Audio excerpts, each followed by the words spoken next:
માત્ર 4 દિવસમાં ટ્રાફિક પોલીસે રાત્રિના સમયે હેલ્મેટ વિના વાહન હંકારતા ચાલકો સામે કાર્યવાહી કરવામાં આવી રહી છે। શહેર ટ્રાફિક પોલીસ દ્વારા રાત્રે પણ હેલ્મેટના નિયમન અંગે કડક કાર્યવાહી કરાઈ રહી છે। માત્ર 4 દિવસમાં રાત્રિ દરમિયાન હેલ્મેટ વિના વાહન હંકારતા 11,000થી વધુ લોકો ઝડપાયા હતા। 11,231 વાહન ચાલકો સામે હેલ્મેટ નિયમન ભંગના કેસો કરાયા હતા। હેલ્મેટ ન નિયમન અંગે શહેર ટ્રાફિક પોલીસ રાત્રે પણ રોડ પર બનતી અકસ્માતની ઘટનાઓને અટકાવવા હેલ્મેટના કાયદાનું ચુસ્ત પાલન કરાવવા એક્શનમાં આવી છે। શહેરમાં સફળ હેલ્મેટ ડ્રાઈવ બાદ પણ રાત્રિના સમયે ઘણા વાહન ચાલકો હેલ્મેટ પહેરતા નથી, જેના કારણે માર્ગ અકસ્માતોમાં ગંભીર ઈજા અને મૃત્યુના કેસોમાં વધારો થઈ રહ્યો છે।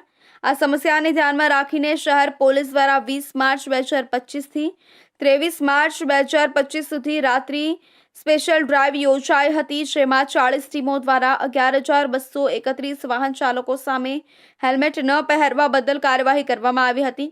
શહેરના જહાંગીરપુરા, રાંદેર, અઠવા, ભેસ્તાન, ચોક બજાર, લાલગેટ, મહિધરપુરા, વરાછા, કતારગામ, કાપોદ્રા, અલથાણ તેમજ હાઈવે વિસ્તારમાં ખાસ ચેકિંગ પોઈન્ટ્સ ગોઠવવામાં આવ્યા હતા। આ ડ્રાઈવનો મુખ્ય ઉદ્દેશ રાત્રિ દરમિયાન બનતા ફેટલ અકસ્માતો અને ગંભીર ઈજાના કેસોમાં ઘટાડો લાવવાનો છે।